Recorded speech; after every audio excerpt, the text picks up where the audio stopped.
사사 입다, 그가 열 것이다 라고 하는, 하나님께서 열 것입니다 라고 하는 그의 이름을 가진 입다가 이제 암몬 족속과 큰 전투에서 승리하게 되는 과정을 12절부터 28절까지 이렇게 암몬 그 왕과 함께 대화하는 그 말씀을 우리가 볼 수 있어요. 그리고 그 말씀 가운데 하나님께서 이 이스라엘 택하시고 또 이 땅을 허락하신 것이 하나님이고, 또 300년 동안 이 땅을 우리가 점유하고 있었음에도 너희들이 와서 지금 이 땅을 자기네 땅이라고 우기는 것은 잘못된 것이다 라고 굉장히 체계적으로 또 역사적으로 또 지식적으로 굉장히 명쾌하게 대화하는 입다를 볼 수가 있습니다. 어떻게 보면 굉장히 똑똑한 사람이에요. 기생의 아들로 태어났지만 그가 가지고 있는 소신도 확실하였고, 또 이스라엘의 역사에 대해서 분명하게 꿰뚫고 있는 정말로 지식이 명철한 사람 중에 한 명이었습니다. 그러나 우리가 오늘 읽은 말씀을 쭉 보시면 최후의 결과에 자신의 문남 동료인 딸을 어떻게 되죠? 번제로 바치게 되는 그러한 과오를 저지르는 아픔을 겪는 그런 사람이기도 합니다. 하나님께 서원한다는 것, 또 하나님과 약속을 한다는 것이 얼마나 우리가 가볍게 행해서는 안 될 것인가라고 하는 거예요. 그래서 오늘 이 불행한 서원이라고 하는 말씀의 제목으로 함께 은혜 나누는 시간 가졌으면 좋겠습니다.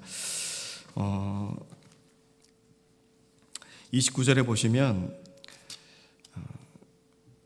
이에 여호와의 영이 입다에게 임하시니 입다가 길르앗과 므낫세를 지나서 길르앗의 미스베에 이르고 길르앗의 미스베에서부터 암몬 자손에게로 나아갈 때에 라고 하십니다. 그래서 이 28절에 암몬 자손의 왕이 입다가 사람을 보내어 말하는 것을 듣지 아니하였다. 그래서 결국은 전쟁에 임박하였다는 것을 알 수가 있어요. 그래서 이때 하나님의 영, 여호와의 영이 입다에게 임하게 됩니다. 그래서 이 사사를 통하여 하나님께서 일하시는, 이 전쟁에 임하시는 이 모든 것이 하나님의 뜻 안에서, 하나님의 능력 안에서, 하나님의 주권 안에서 이루어지는 전쟁임을 우리가 바라봐야 된다는 거예요. 그래서 이 여호와의 영이 임하면 어떨까요?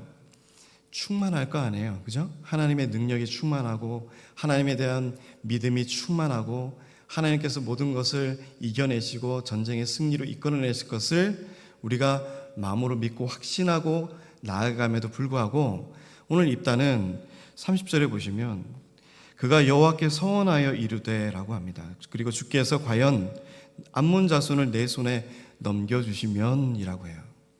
이런 말씀을 우리가 쭉 읽어볼 때 입다는 그 전쟁에 대한 승리의 확신을 가지고 있나요? 없나요? 라고 하는 거예요.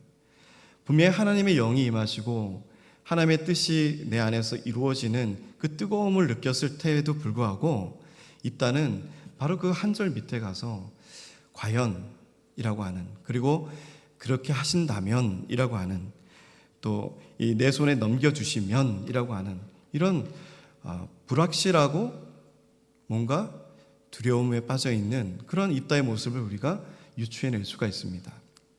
하나님의 영, 성령 하나님께서 우리에게 임하실 때 우리는 권능을 받고 예루살렘에서부터 땅끝까지 이르러서 주의 복음을 전하는 전도자의 역할로서 모든 권능을, 힘을 입는 것을 우리가 알 수 있는데 입다는 오늘 이 모습을 보시면 전쟁에 임하는 자로서 뭔가 불확실하고 불투명하고 뭔가 나약한 모습의 인간적인 모습을 우리가 볼 수가 있어요.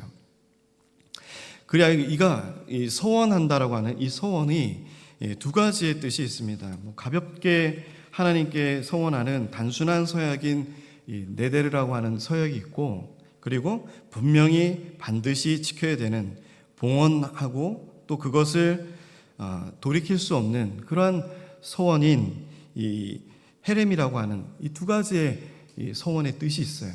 그래서 오늘 입다가 했던 이 서원은 단순한 서원이었습니다.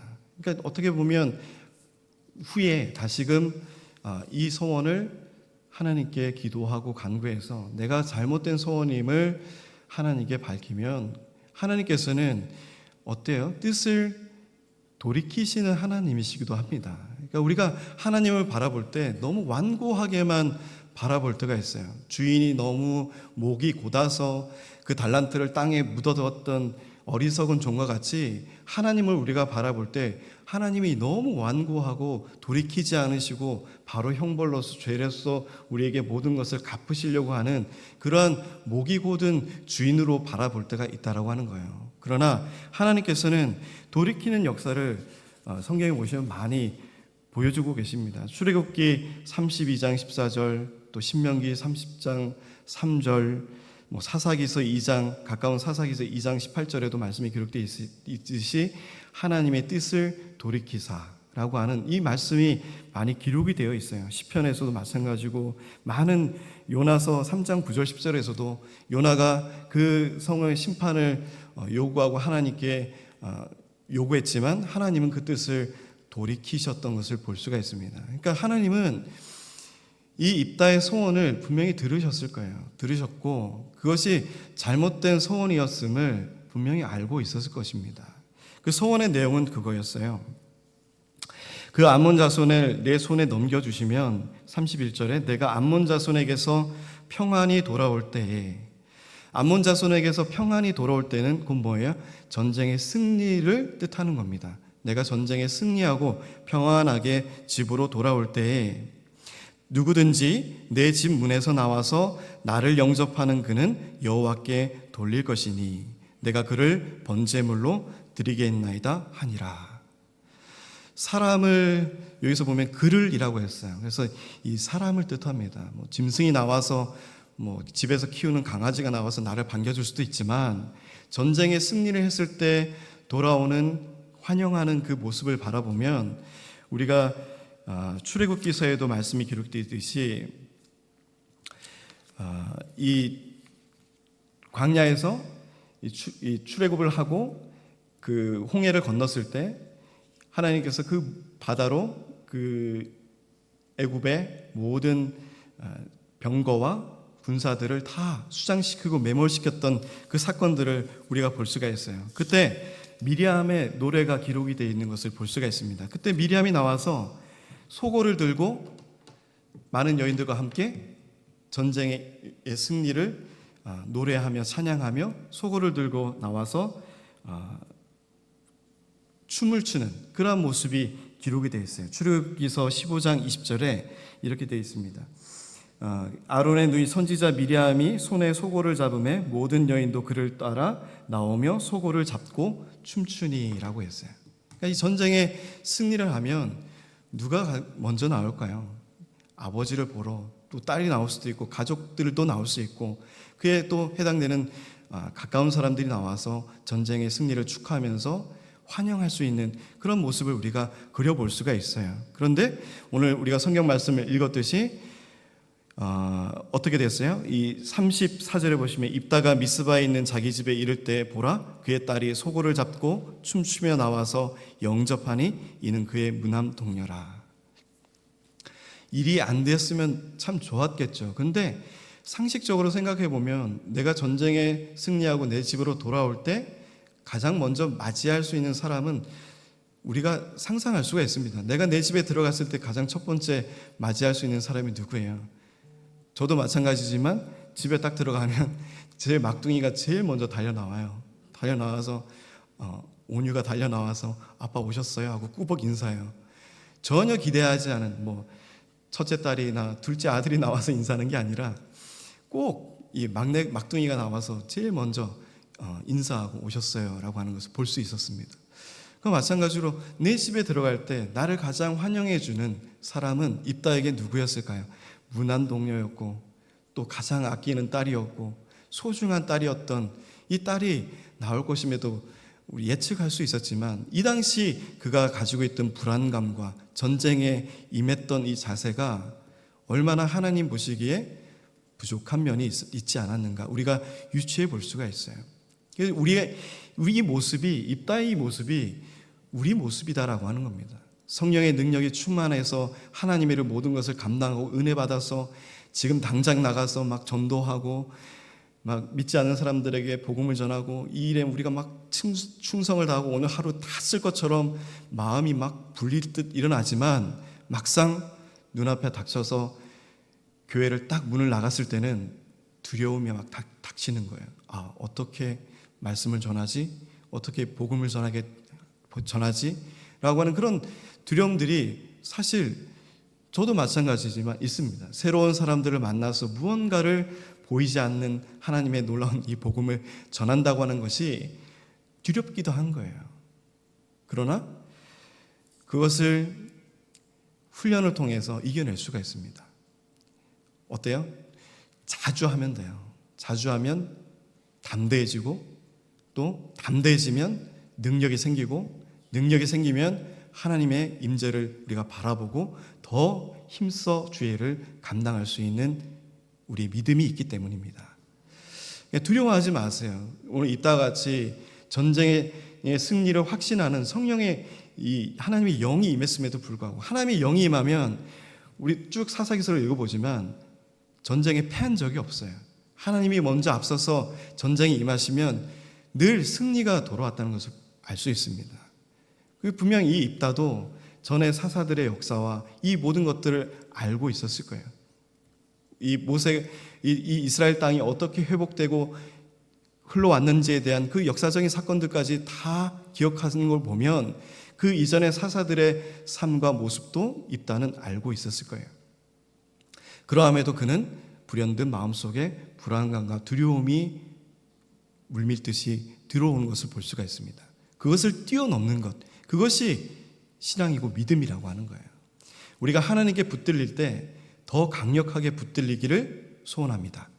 두려움으로 인해서 하나님과의 관계가 소원해지지 않기를 주님의 이름으로 축복드립니다. 우리가 분명 하나님과 약속하고 계획하고 우리가 기도하는 것이 있을 거예요. 그것이 근데 입다의 소원처럼 나를 내 지금 가지고 있는 이 두려움을 해결하기 위한 모면하기 위한 그런 얇은 약속과 소원이 돼서는 안 돼요. 하나님과는 분명한 약속을 해야 됩니다. 지킬 수 있는 약속을 해야 되는 거예요. 우리가 사회생활하고 살면서도 가장 이미지가 안 좋게 여겨지는 사람들이 뭐예요? 시간 잘 안 지키는 사람, 그리고 약속을 어기는 사람이에요. 그죠? 그러면 신뢰가 무너지게 되잖아요.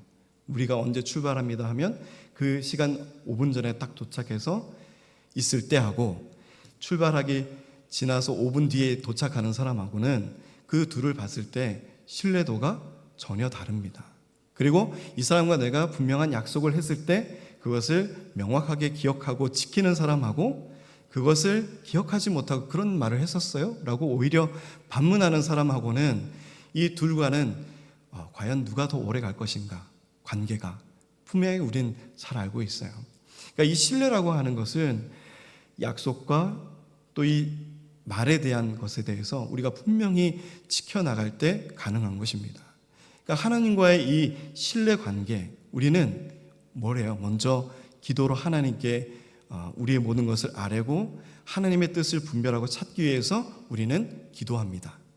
내 뜻을 이루고 강철하기 위해서 기도하는 것이 아니에요. 하나님께 우리가 기도하는 이유는 내 뜻을 이루기 위해서 기도하는 것이 아닙니다. 근데 오늘 입다는 하나님과의 소원 관계에서 내 뜻을 이루기 위해서 기도하는 거예요. 약속하는 거예요. 하나님, 만약에 암몬 자손에게 제가 암몬 자손을 내 손에 완전하게 넘겨주시면 그때 내가 암몬 자손에게 평안히 소원하여 이르되 주께서 과연 암몬 자손을 내 손에 넘겨주시면 내가 암몬 자손에게 평안히 돌아올 때에 누구든지 내 집 문에서 나와서 나를 영접하는 그를 여호와께 돌릴 것입니다. 이것은 하나님의 영광을 위해서 드려지는 소원과 약속이 아니라 나를 위해서 어떻게 보면 나의 이 불안감과 공포를 극복하기 위한 소원과 약속이다라고 하는 거예요. 우리는 쉬이 그러한 기도를 할 수 있다는 겁니다. 나를 위한 기도를 할 수 있다는 거예요. 그러니까 기도를 할 때 어떻게 돼요? 하나님의 뜻을 바라보고 하나님이 무엇을 원하시고 계신지에 대한 큰 뜻을 품고 기도하시는 훈련을 하셔야 됩니다. 단순히 내 눈앞에 보여지는 이익과 욕심을 위해서 찾는 간구하는 기도가 아니라 하나님이 나를 통해서 무엇을 이루기 위해 원하시고 나를 통해서 이곳까지 부르신 이유와 그 뜻을 실현하고자 하는 하나님의 놀라운 계획을 품고 하는 기도와 이런 내 이익을 위한 기도는 너무나도 그 기도의 크기가 다른 거예요. 어떠한 기도를 하나님께서 들어서 응답하여 주실까? 하나님의 뜻을 찾는 기도와 나의 뜻을 찾는 기도, 나의 불안감을 해소하기 위한 기도와 하나님의 뜻을 이루기 위한 기도, 하나님이 어떠한 기도를 들어줄지 우리는 분명히 잘 알고 있습니다. 그러나 입다는 오늘 자기의 불안감, 자기의 전쟁에 임하는 이 승리에 대한 불확실성으로 인해서 하나님께 잘못된 소원을 하게 돼요. 그로 인해서 자기의 딸인 입다의 딸은 이 문안 동료가 어떻게 돼요? 번제로 바쳐지는 사건이 기록이 되어 있습니다. 그래서 입다가 이를 보고 35절에 자기 옷을 찢으며 라고 했어요. 자기 옷을 찢는 이 행위, 이 이스라엘 사람들이 자기 옷을 찢을 때는 슬픔의 통탄에 빠져 있는 자신의 상황을 표현할 때 자신의 옷을 찢게 됩니다. 자기의 딸을 번제물로 바친다는 것. 어찌 보면 하나님께서 아브라함을 통해서 이삭을 번제물로 바치라고 하는 그 사건과 우리가 평행선을 보면서 그려볼 수가 있어요. 그때는 하나님께서 원하신 뜻이었어요. 아무런 번제물이 준비되어 있지 않는 그 가운데 나뭇가지, 번제로 태워질 나뭇가지를 등에 짊어지고 올라가는 아브라함과 이삭의 모습, 그리고 꽁꽁 묶여서 아버지의 칼날이 내려오는 그 순간까지도 이삭은 묵묵히 아브라함을 바라보며 하나님의 뜻을 묵묵히 순종했던 이삭을 또한 볼 수가 있습니다. 하나님은 그의 모습을 보시고 아브라함의 믿음을 다시 확신하셨어요. 그의 모습과 자신의 뜻을 이루기 위해서 하나님께 소원하고 번제물로 드리려고 하는 입다의 모습은 너무나도 확연한 차이가 있습니다. 그의 믿음을 시험하는 것도 아니었고, 그렇다고 해서 그 번제물을 드렸다고 해서 입다를 하나님께서 크게 인정하고 하나님이 즐거이 그 번제물을 받았을까라고 하는 거예요. 우리가 사사기를 통해서 바라보면 사사기에서 이 배경에는 많은 우상들의 신들께 또 바쳐지는 이 제사법이 그들의 이스라엘 삶 속에 아직도 투영되고 남아있는 것을 바라볼 수가 있습니다. 그래서 이 사람을 제사로 드려지는 이것은 암몬 족속의 몰록이라고 하는 신들에게 바쳐지는 제사법이에요. 그리고 레위기에서도 마찬가지지만 하나님께서는 사람을 제물로 바치지 못하도록 말씀하고 있습니다. 그래서 레위기 18장 21절, 신명기 12장 31절에도 하나님은 사람을 인신공양하는 것을 받지 않으세요. 금지시켜 놓은 것입니다. 그런데 어떻게 됐어요? 우상에 만연하고 그 세대에 젖어 있는 사람들에게, 타성에 젖어 있는 사람들에게 나타나는 하나님과의 관계하는 거리가 먼, 하나님의 뜻과는 관계가 먼 그런 제사가 나타나고 있는 거예요. 자신의 딸을 번제로 드리는 사건, 자기 옷을 찢으며 울부짖으며 가슴 찢어지는 이 사건을 입다는 돌이키지 않습니다. 이 소원을 미루고 잘못되고 심을 하나님 앞에 아뢰고 회개하였다면 하나님께서 그 뜻을 어떻게 하셨을까요? 됐어. 너가 약속을 소원을 했으니까 그걸 반드시 지켜야지 라고 하셨을까요? 아니면 그래, 너의 회개를 또 섣부른 그러한 소원을 했던 것을 내가 다시 용서해 주마, 그 뜻을 하나님께서 돌이켰을까요? 돌이키시는 하나님이십니다. 우리에게 예수 그리스도를 이 땅에 보내주셨어요. 그 아들이, 하나님의 아들이 십자가에 죽으시고 피를 흘리시고 고난당하시는 것을 하나님은 바라보고 계셨어요. 아버지로서 바라보고 계셨어요. 누구보다도 자기 옷을 찢고 가슴이 찢어지는 그 모습을 하나님은 바라보셨습니다. 그러함에도 하나님은 뜻을 돌이키지 않으셨어요. 왜죠? 하나님의 가장 큰 경륜, 계획이신 우리를 구원하시는 그 일에는 하나님은 돌이키지 않으셨다는 거예요. 우리를 사랑하시는 그 일에는 돌이키지 않으셨다는 거예요. 하나님은 우리를 얼마나 사랑하시는지 자기의 독자 예수 그리스도를 죽으시기까지, 십자가에 못 박히며 고통받으며 마지막 숨을 거두시는 그 순간까지 하나님은 그를 지켜보았다는 거예요. 그리고 아들이신 예수 그리스도는 그 뜻을 온전히 순종하시기 위하여, 뜻을 이루기 위하여 하나님께 거역하지 아니하였고 끌려가는 온전한 양과 같이, 제물로 바쳐지는 양과 같이 아무 소리도 내지 아니하시고 십자가에서 온전한 희생제물로 돌아가셨습니다. 그 죽음과 그 사랑이 누구를 위한 것이냐는 거예요.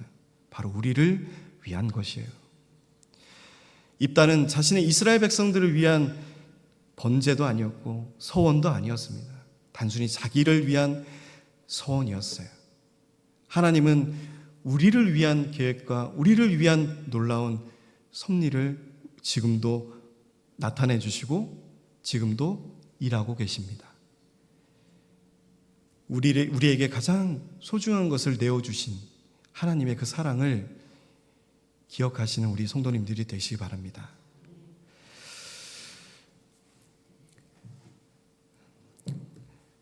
오늘 35절 말씀을 보시면 또 우리가 입다의 모습을 또 잠시 살펴볼 수가 있어요. 입다가 이를 보고 자기 옷을 찢으며 이르되 어찌할꼬 내 딸이여 너는 나를 참담하게 하는 자요 너는 나를 괴롭게 하는 자 중에 하나로다.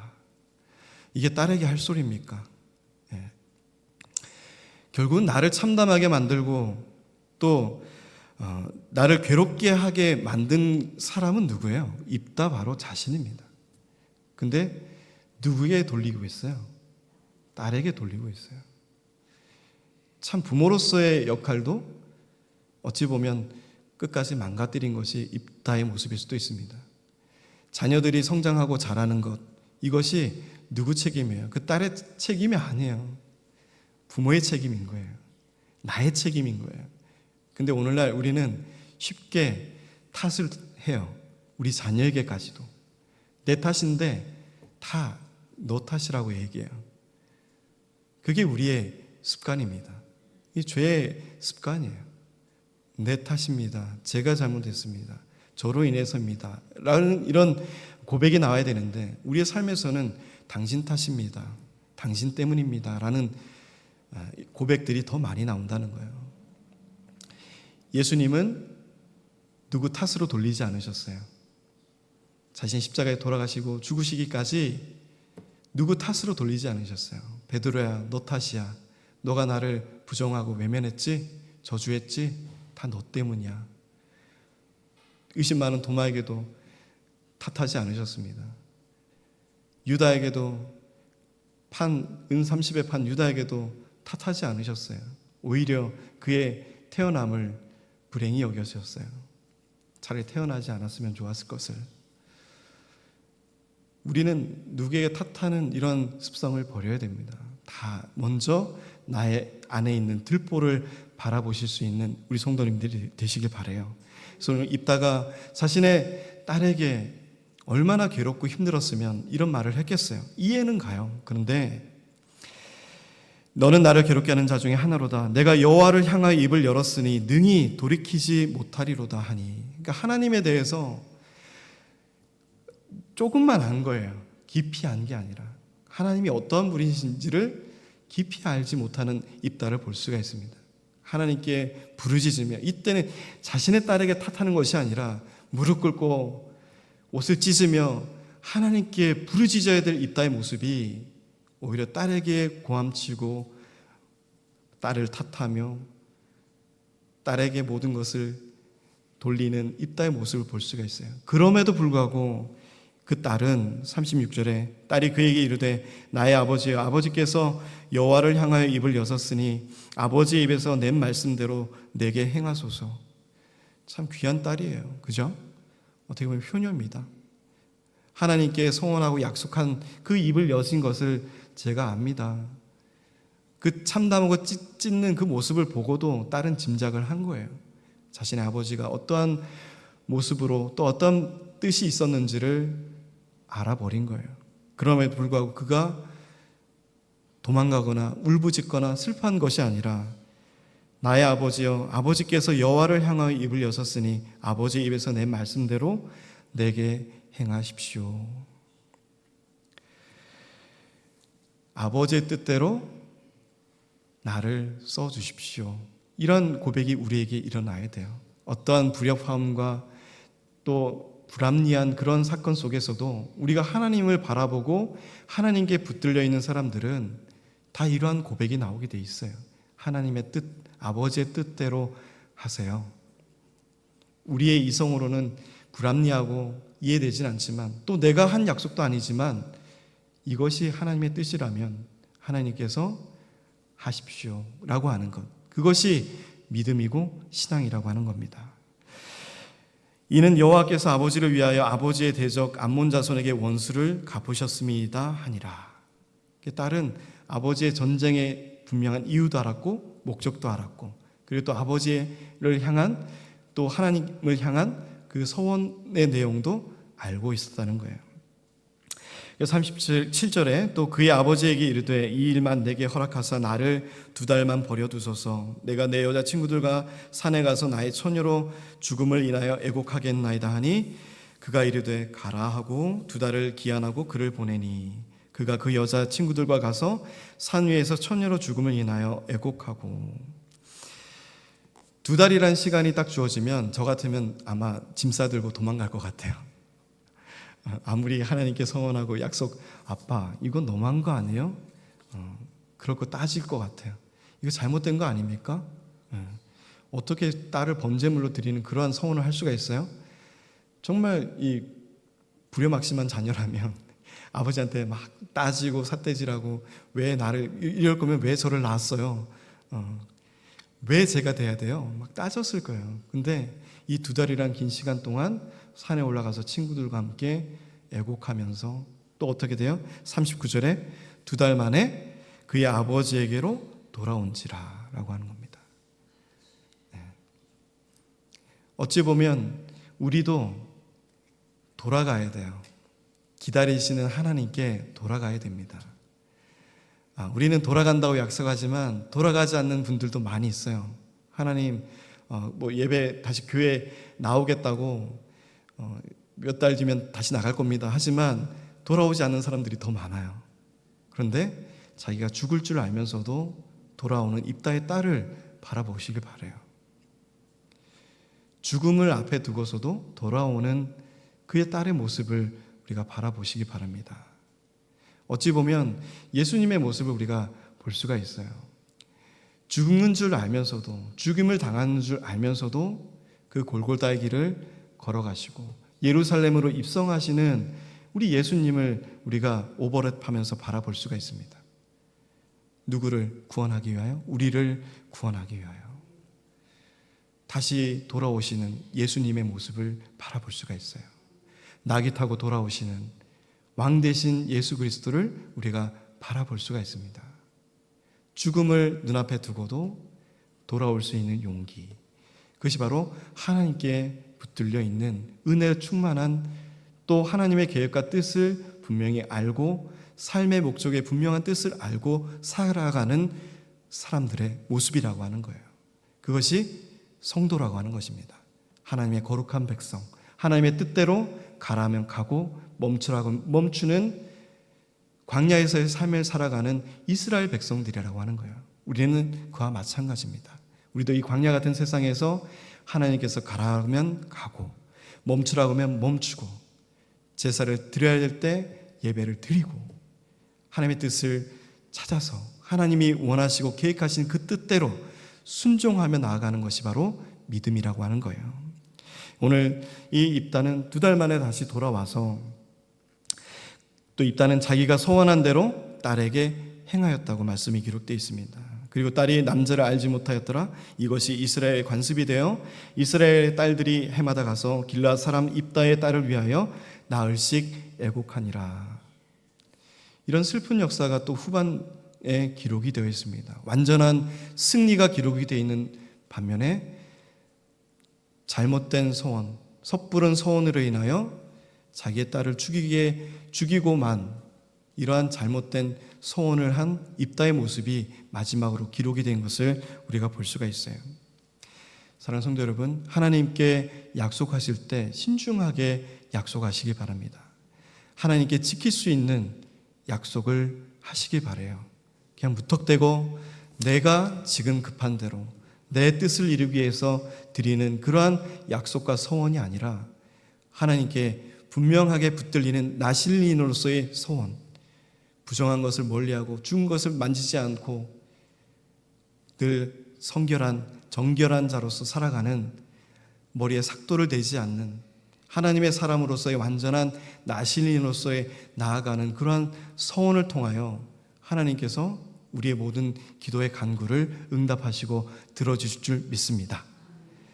하나님께 가장 강력하게 붙들려서 두려움보다도 하나님의 영이 내 안에 임했을 때 그 영을 의지하고 하나님의 성령을 의지하고 그의 능력을 통하여 이 세상을 싸워나가고 승리할 수 있는 우리 모든 동남교회 성도님들이 되시기를 주님의 이름으로 축복드립니다. 이 말씀 기억